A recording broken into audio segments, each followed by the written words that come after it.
双离合一响啊，不一定是离合器的问题，有可能是它的问题。在大众里边它叫羊叫，在奥迪里边它叫双水的声音。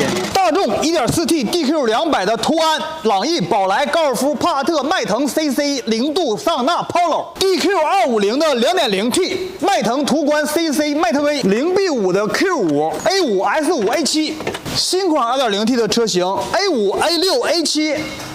剩下的不详，这些变速箱啊都有一个共同的特点，都有一个双戒指飞轮啊。一会儿给你们哥可以看看里头的是一个什么结构。还有一个最关键的啊，这些双戒指飞轮全是他家造的，撸壳这个弹珠啊磨细了，这个新的是粗的。1.4T 的羊叫是这种飞轮